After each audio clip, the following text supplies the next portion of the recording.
Welcome to the Go Big Redcast with Dave, Honke, Homer, and Redcast Rob.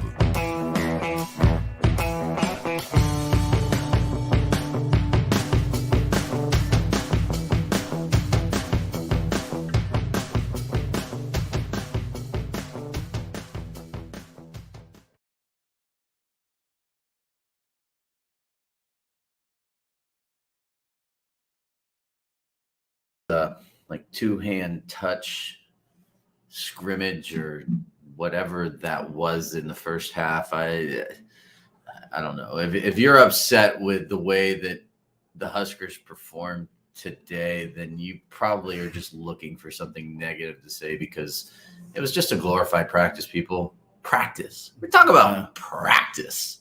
It was a lot of thud. And what did Ramir Johnson said? So he said it sucked, or what? He had some thud would be the perfect sound, because it essentially, I mean, you know, that's pretty much thud rhymes with dud rhymes with, you know, whatever. Look, can we talk about something else? Let's talk about the weekend. It was really, really nice to be in an environment with 50,000 Husker fans walking around. It had a game day feel to it. We were out tailgating, which last year the tailgating was for lack of a better word, insufficient. It was almost non-existent. We had a small group ourselves, but there was nobody around us for like a mile. It felt like we were in a dust bowl. Yeah, this year 2021. Yeah. This year there was tailgaters everywhere. The parking lots were full. Everybody in Husker gear. We had a DJ just show up to our tailgate, and he started like playing music the whole time. I mean, it was great. It was just cool to be around Husker fans and friends. Meg was out there, Redcast Meg. Abby came out there with her dad. I met Meg's parents. I think I'm going to go to a Dead show with Meg's dad or stepdad or fake dad or real dad. I couldn't figure out which one he was, but nice guy for sure.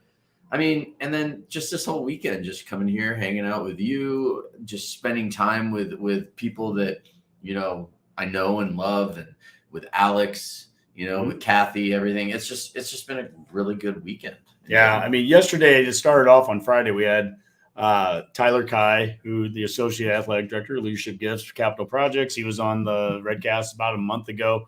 Absolutely great dude. And he gave us a tour of the stadium yesterday at 1:00. And I mean, this was in depth. He was asking us, like, you know, do you have enough time to stick around? We're like, yeah, we'll stay as long as you like. I honestly would have set up a cot. Yeah, and stayed the night. Would have been just fine. But just super cool dude.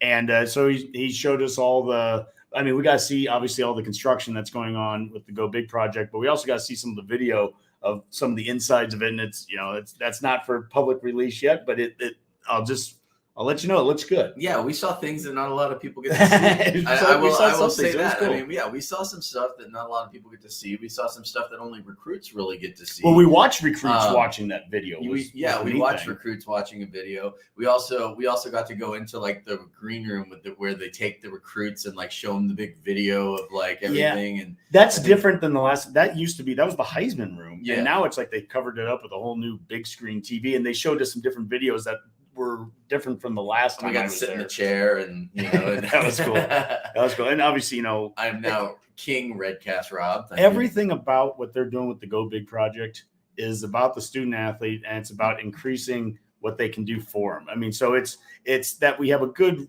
weight room, but here's a chance to double the size of it. We have great, you know, life skills, but here's a chance to move it into an area that's going to be better suited on campus for the kids. They have a great, you know, cafeteria area, but now they can increase the size of that by 2 or 3 times because there's so many student athletes. Well, they said they had like 1,500 student athletes in this cafeteria area where they had maybe sat 150 people at one time. Yeah, you know, maybe 200. It was smallish, and don't get me wrong. I mean, it was like state of the art. They had like a kitchen in there where they can teach the students to cook for themselves. So that if there's students that only have like one meal a day, they can learn how to cook and kind of take care of themselves. They're kind of life skills. They had like literal life skill coaches, like in this entire area there inside like where you walk in for club level seating. They had dietitians on staff.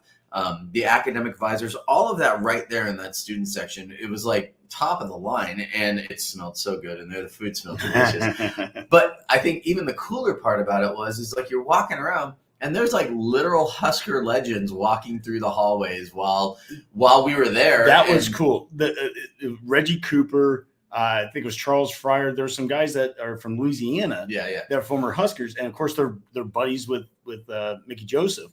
Well, there's Mickey Joseph walking them around. Yeah, he was like 10 feet away, and we're sitting there. Reggie Porter's like sitting there talking. Comes over, starts talking to us because he wants to be on the pod, and I'm going like, Mickey's right over, like trying to make eye contact with Mickey Joseph to see if we could get him to come. Super. I mean, he was busy though, but I joke. I wasn't that much of a fanboy. But yeah, it was cool. We get done with that, have a couple drinks, then we go to the baseball game last night. Right now we've got the TV on over here with the second game.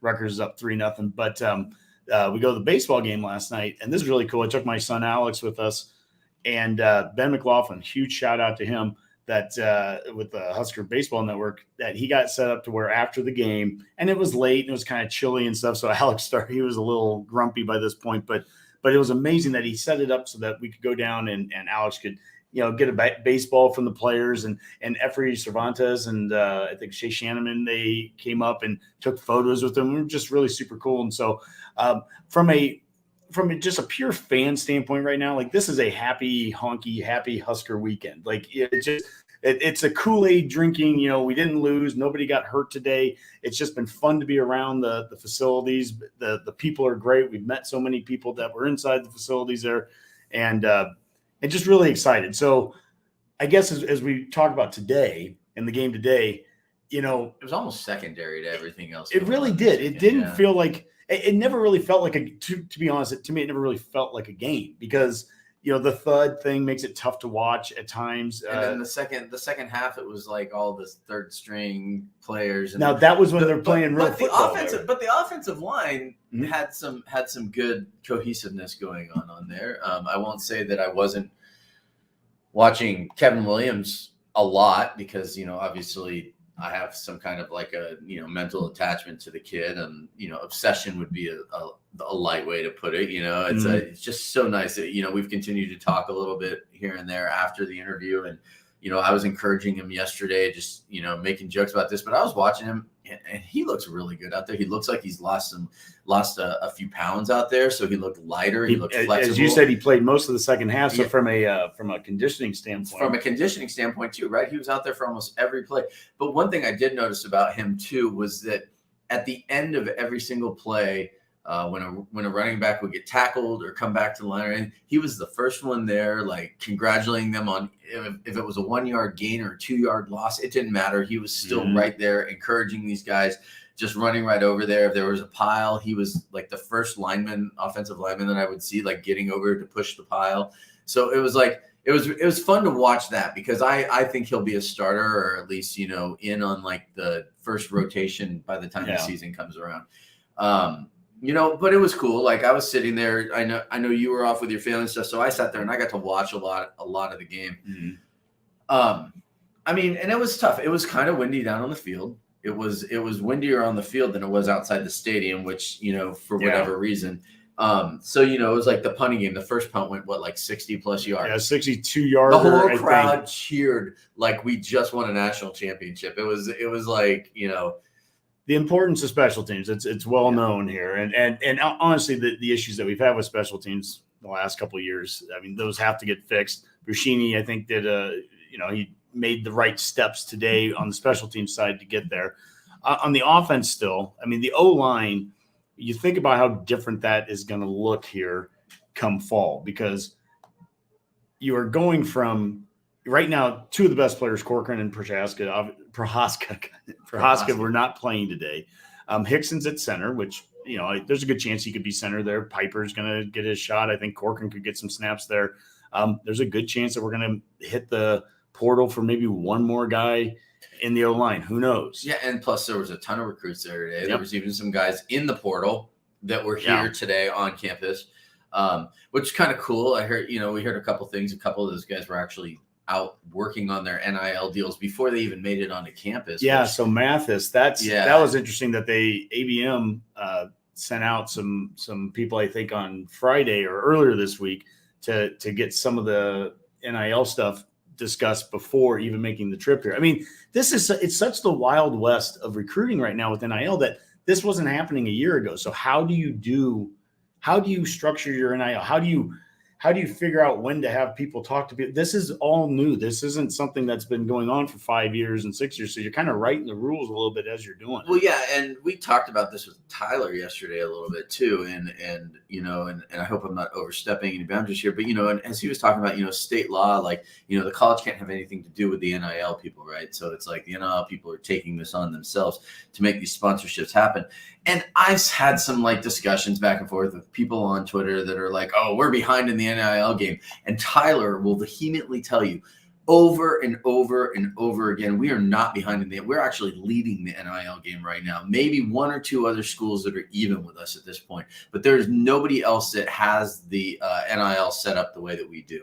And he, this is a guy that goes out and, he raises money for the school through donors and everything. And he's the one bringing, and so, he obviously can't have any type of association with the NIL side of things, but he's keeping an eye on it because you don't know how things are going to change in the landscape here. And I'm going to take his word over some random guy on Twitter who says that he can watch Husker practices through a fence somewhere that we're behind on. We are certainly not behind on NIL. Not. And there was some announcements yesterday that Garrick Lambright and the ABM came out with Husk guys.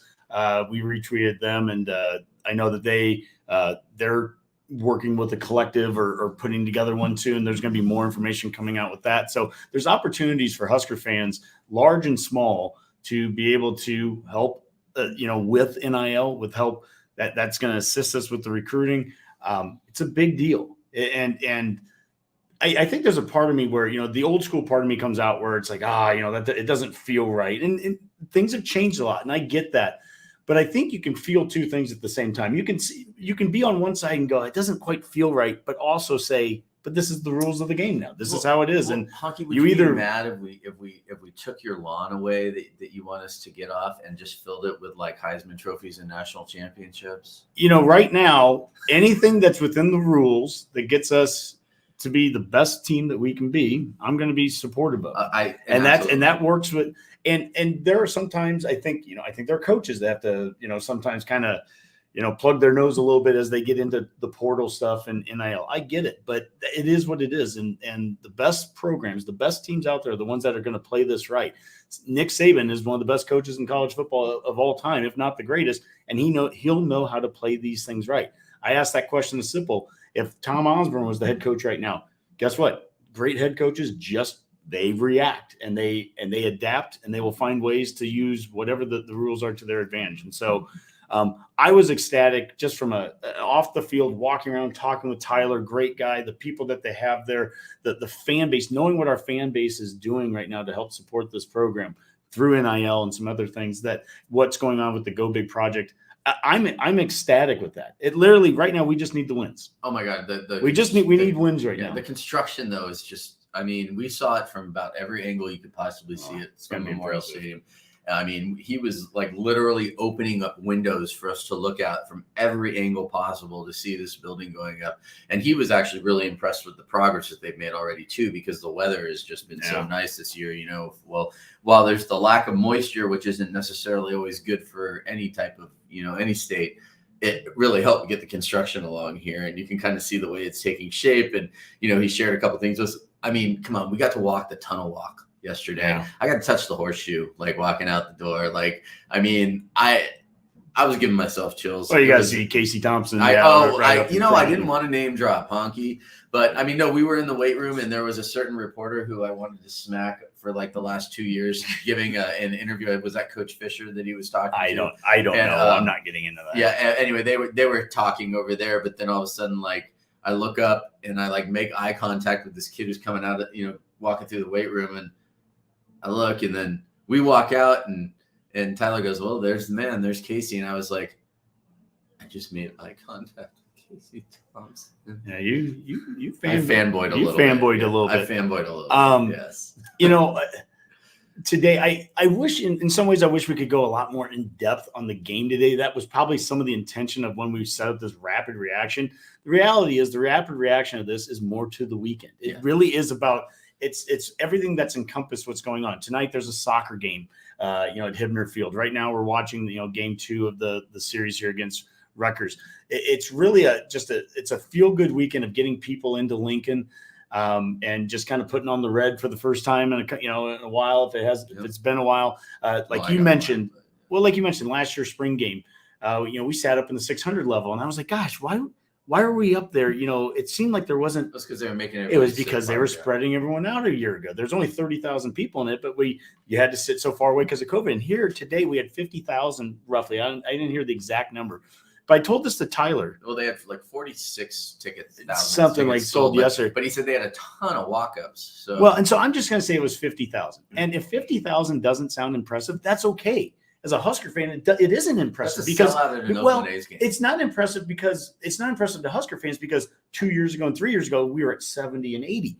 The reality is, and this is something I was asking Tyler, is the places he's been to, Tennessee, so big time SEC football, or Tulane, a group of 5 football. What are spring games like at these other places? Give me some, some reference. Tulane. And Tennessee, first off, Tennessee's like, if you get 20 or 30,000 people top. It's free too. And free. Yeah, people aren't paying for tickets. People were paying for these tickets. Tulane, and he even said there's a secondary market that blew him away. That there are people paying people way were more. upset because they couldn't access their tickets that they were paying $200 for. Yeah. These are $20 tickets, people. Yeah, $10 don't be paying. Call the box office next time, all right? Like call Tyler. Message him on Twitter. Tell him you can't find the tickets or however. He'll send you a link. Do not buy secondary tickets for a spring game. Yeah, all right. Don't do that. But and then at like Tulane, a place like that, it was just basically you had some parents there. I mean, it's not a fan event. And so for us here today, again, sometimes it's a sense of entitlement. I feel as a lifelong Husker fan is that, 50,000. It didn't look as full as it has for other spring games. Even what we saw today just doesn't happen at many places. And I think there's so many ways some of the things you can take away from a spring game is when you got a young guy that's never played at this level, and they're playing for the first time in front of 50,000. If it was 60, if it was 40, whatever, if it's their first time that they're playing in front of that kind of crowd, that in itself is an experience that someone going to Northwestern right now would never get at a spring game. Does Northwestern even have a spring game? They actually played their spring game at their practice facility. At least they did a couple of years ago because it was useless for them to put it at Ryan Field. First off, their practice facility looks nicer, and they were going to get the same amount of people, whether it was in a stadium or not. So, it's fun. Here we go. What's that? Harburg's arm, please discuss. Troy Zugalati. Hi, Troy. What I liked about seeing Harburg out there was that we actually saw live football with them. Yeah. I mean, that was red jersey on. And so the green jersey QBs were Purdy, Smothers, and Thompson, of course. So to start off second half there, you have Harburg out there. Arm strength wise, it was windy. It was windy. It was windy out there. I thought the arm strength was fine. Was he the one? Was he the one that made the nice throw down the field for the touchdown there? Towards the end. And my only criticism for that was that the runner had to stop his route to get the ball. I don't know if that was. I don't think that was wind or the one I'm thinking of was thrown to a tight end. Going across the left. Harburg. What intrigues me with him is still the mobility. He got out around the end on the left side on one of the plays and ran for 20 yards or whatever. First down, yeah. But he also looks like the game looks really fast to him right now. He looks like he needs. Yeah. If there was a guy that needed live snaps in front of 50,000 people, to me that looks like the kid who's been here for 1 year. I don't have any problem was because of the format and the way that they were doing stuff. There wasn't actual teams, right? You had the red and white, but it was offense versus defense, Mm-hmm. and so some of these guys were playing every single snap, regardless. The hardest part on that was, I think it was hard to keep up with who was actually on the field sometimes too, because the announcers were up there, they would say who made the play, everything, but then you're trying to watch the replay on the screens and it's not like an actual live game where who's on the field because that's who's playing the game, right? And so it seemed like every series they were switching people out doing stuff. So sometimes it was hard to keep track of who was doing what, and you were just looking for fun football to watch, and again, I spent a lot of time, I was watching the game. I got kind of bored watching the two-hand touch or whatever you want to call it, the thud.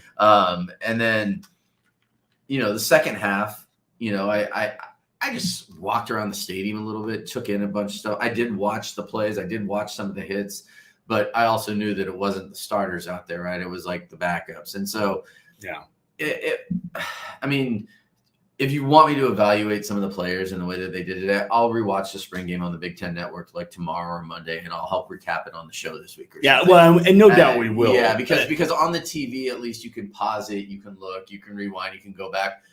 Again, this was just, for me personally, it was about the weekend. It was about being in that environment. It was about being around all these other Husker fans. It was about spending time with friends and, seeing some live football, or at least like whatever shell of it you want to call it at this point. It was just nice to be there. Yeah. I think my biggest concern still, my biggest takeaway, especially on the offensive side, is going to be the O-line. And until we get to the fall camp and really are at full strength, and even know what our full strength looks like. Because, again, I think that we're probably going to hit the portal to at least bring in one more guy there. So that's going to look a lot different. Now, the D-line, I didn't even really get as good of a chance as I wanted to today. I paid attention a couple of times to, like, defensive alignment-wise. I was still seeing some 3-4 where an outside linebacker stand up. I don't know if we're going to see something completely different where we're really seeing a lot of true four-man front.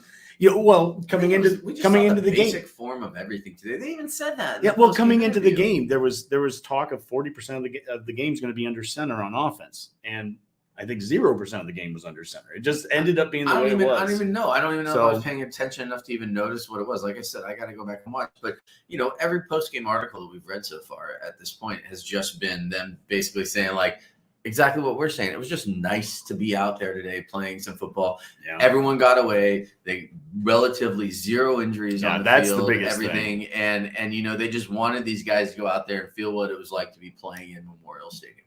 And that's I got nothing else to say about it, because that's what it was. That's the reality of it all. Yeah.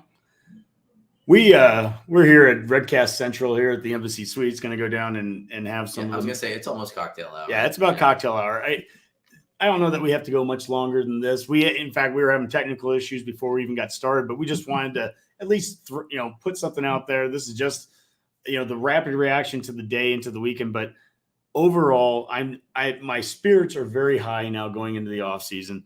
I think that you're going to see some more portal work here happening in a couple of weeks. In fact, let's see if I don't know if I have the promotion. Yeah, on Monday night, we're going to be talking with Greg Smith, recruiting analyst with Hill Varsity. That's going to be at 9:00. So, mark your calendars for that, Redcasters. And, a lot of that discussion, I think, is going to go into recruiting. How did the recruiting weekend go here? What happens to the roster over the course of the next month? And what do we expect from the portal? I mean, those are your next steps. School year is going to be done in May, and then you're getting into summer, stuff going on there, summer conditioning. But all in all, if we made it out of today healthy, because other parts of the spring haven't been, so to make it out of today healthy, I don't have a lot of other just instant reaction. I don't want to do any reaction really, because it would be an over or under reaction. Like I said, I'll say it again. I'm just happy to be here. This has been a great weekend. We're on the 9th floor of the Embassy Suites. We got free drink tickets coming up right now. We got a whole night out in the Haymarket that we're about to experience. Mm-hmm. I hope my wife's not watching this, because whenever I'm with Honke, I tend to get back on the booze for the night. And this is a Roman Coke. Is that what it's called? That's a Roman Coke. I believe so. Yes. So, anyways, Redcasters, look forward to the Monday night show we're going to do with Greg Smith, and then we'll be back to doing our Tuesday night. Weekly show. And, I think that we'll have plenty of chance at that point to break things down more in depth after we've had a chance to watch some of the film too. But a lot of even the film watching is just going to be about looking for individual play, right? It's not so much, but you're not going to get much of anything scheme-wise out of this.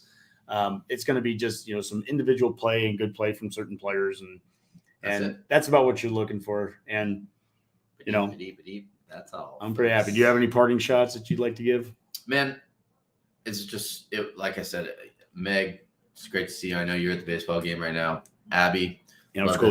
Maddie showed up late. Maddie showed up late, but she got her T-shirt. So that's half of the Husker girls. Half the Husker girls. If you haven't had a chance to watch the Husker girl show yet from this week, dude, it was one of the most fun ones that we've had. And we also had some really good discussions at the end about women's sports and making sure that you're promoting it and what it takes to grow the sports. Right downtown in the Haymarket that we found volleyball shirts at for Mad. So, Yeah, well, I think Amy was saying too that she was looking for some, but hopefully they can find the same stuff online. Amy, if you're watching, just send us a message. I'll pick one up for you before we leave, and I'll send it to you when I get back to Colorado, because I have to send you your T-shirt already. So, we'll take care of that. And I mean, on that, just go Big Red. Go Big Red, man. You take us out.